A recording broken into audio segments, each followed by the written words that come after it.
thank you so much for supporting throughout the journey.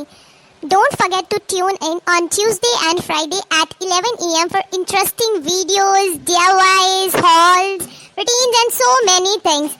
Keep sporting, keep smiling. Lots of love to you. Hi guys, welcome back to my channel. Today I'm sharing my hair care routine जो कि मैं बहुत time से follow करती आ रही हूँ. So आप लोगों के साथ वही शेयर करने वाली हूँ. आगे स्टेप बाय स्टेप मैं सब कुछ बताऊंगी. अगर वीडियो अच्छा लगे तो लाइक एंड शेयर ज़रूर कर दीजिएगा और मुझे नीचे कमेंट सेक्शन में ज़रूर बताना आपके हेयर केयर रूटीन में कौन सी चीज़ मस्ट होती है. So without any further do, मेरे हेयर्स बहुत ज़्यादा पसंद है. Like I am very fond of my hairs.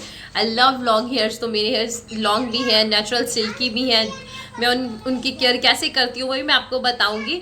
तो बहुत ज़्यादा कुछ नहीं मैं करती हूँ, बहुत सिंपल से स्टेप्स हैं जिन्हें मैं बहुत टाइम से फॉलो करती आ रही हूँ. इसके ऊपर भी मैंने एक और वीडियो बनाया था, that my long hair journey, कैसे ग्रो हुआ कैसे नहीं. उसका लिंक नीचे डिस्क्रिप्शन में और आई कार्ड पे दे दूंगी. अगर आप इंटरेस्टेड हो तो वो चेक कर सकते हो. तो सबसे पहला स्टेप आता है हेयर ऑयलिंग, जिसके लिए मैं यूज़ करती हूँ कोकोनट का हेयर ऑयल.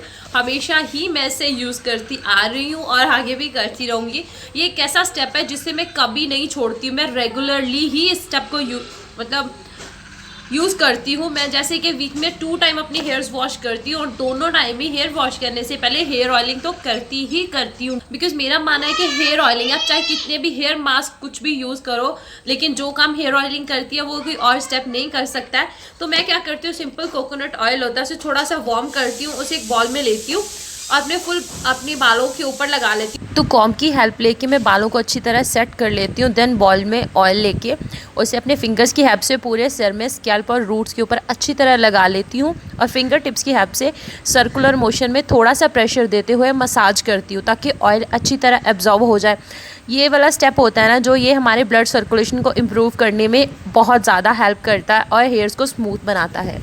ज़्यादातर ये काम मेरे लिए खुद से करना डिफ़िकल्ट होता है, तो मैं हमेशा इसके लिए अपने पापा की हेल्प लेती हूँ. वो मुझे अच्छी तरह से मसाज करके देते हैं अपने बालों में. और गाइज, मैंने हेयर ऑयलिंग के ऊपर एक डिटेल में वीडियो भी बनाया हुआ है. हेयर ऑयलिंग कैसे करनी चाहिए, क्यों करनी चाहिए, उसके बेसिक स्टेप्स क्या होते हैं. आई कार्ड और डिस्क्रिप्शन में लिंक मिल जाएगा. आप फुल डिटेल्स चाहते हो एक बार वो वीडियो ज़रूर देख लेना. आफ्टर हेयर ऑयलिंग बारी आती है शैम्पू की, जिसके लिए मैं यूज़ करती हूँ वाओ का एप्पल साइडर विनेगर शैम्पू. ये वाला यूज़ करती हूँ मैं. आई नो इसकी पैकेजिंग थोड़ी ख़राब हो रखी है बिकॉज अब यूज़ कर रही हूँ कंटिन्यू. सिर्फ इतना सा ही बचा है और इसकी न्यू पैकेजिंग मेरे पास फिलहाल कोई थी नहीं.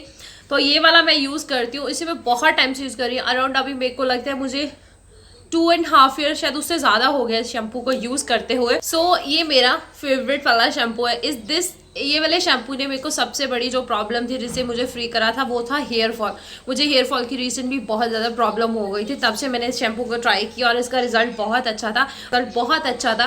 मैंने क्लियरली अपने बालों में डिफरेंस देखा था, तो मैंने तब से इसी शैम्पू की तरफ स्विच कर दिया और उसके बाद मैंने कभी चेंज नहीं किया. शैम्पू बारी आती है हमारे कंडीशनर की. तो कंडीशनर गाइज मैं कोई भी यूज़ नहीं करती हूँ और ना ही मैंने कभी करा है. जी हाँ, बिल्कुल सही सुना. बिकॉज मेरे हेयर्स ऑलरेडी बहुत ज़्यादा सिल्की है, तो मेरा मानना है कंडीशनर यूज़ करने से और हो जाएंगे, तो इन्हें हैंडल करना बहुत डिफिकल्ट होगा. अभी हेयर्स इतने ज़्यादा सिल्की है, जैसे मैं कोई बन बनाती हूँ, कुछ भी बनाती हूँ, इमीडिएटली ओपन आता है. सो वो ऑलरेडी बहुत सिल्की एंड स्मूथ है और उन्हें बहुत लाइक भी करती हूँ. तो उन्हें और ज़्यादा से ज़्यादा प्रोडक्ट्स यूज़ करके मैं उन्हें ख़राब नहीं करना चाहती, तो मैं कोई भी कंडीशनर यूज़ नहीं करती. So here oiling and shampoo के अलावा मैं यूज़ करती हूँ एक हेयर मास्क. एक ऐसा हेयर मास्क जो मेरी हेयर्स की सभी प्रॉब्लम्स, डैंड्रफ होती है, उन सब प्रॉब्लम्स को फ्री करता है. मेरे हेयर्स को सिल्की, स्मूथ, अच्छा टेक्सचर, वॉल्यूम, लॉसी बनाता है, डैंड्रफ, इन सब चीज़ों से मुझे फ्री करता है.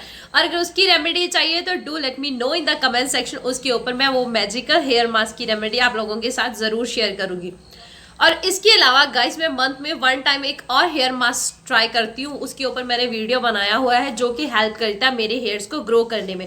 अभी रिसेंटली मैंने उसके ऊपर वो वीडियो अपलोड करा है. आई कार्ड और डिस्क्रिप्शन में भी उसका लिंक ज़रूर दे दूँगी. वो वाला हेयर मास्क मैं मंथ में 1 टाइम ट्राई करती हूँ, जो कि मेरे हेयर्स को थिक एंड लॉन्ग ग्रो करने में हेल्प करता है. कर्ड और ग्रीन टी की हेल्प से वो हेयर मास्क बनता है. उसे मैं मंथ में 1 टाइम वो भी ज़रूर ट्राई करती हूँ. इसके अलावा कुछ बहुत इंपॉर्टेंट से पॉइंट्स होते हैं जिन्हें मैं हमेशा माइंड में रखती हूँ. मैं बहुत एक्सेस हीट यूज़ नहीं करती हूँ, कंडीशनर यूज़ नहीं करती हूँ. देन द थर्ड, अच्छी डाइट लेती हूँ for my hairs. As I already mention कि मुझे मेरे हेयर्स बहुत ज़्यादा पसंद है और इनके साथ मैं एक्सपेरिमेंट्स करती हूँ, बट इतने नहीं कि ये डैमेज हो जाए.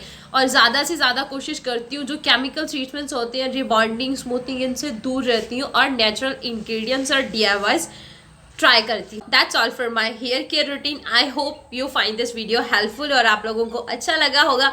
नीचे कमेंट सेक्शन में ज़रूर बताना कि आपको ये वीडियो कैसा लगा और साथ ही साथ में आपकी हेयर केयर रूटीन में कौन सी चीज़ मस्ट होती है. सो मिलते हैं नेक्स्ट वीडियो में. Till then take care. Bye bye guys.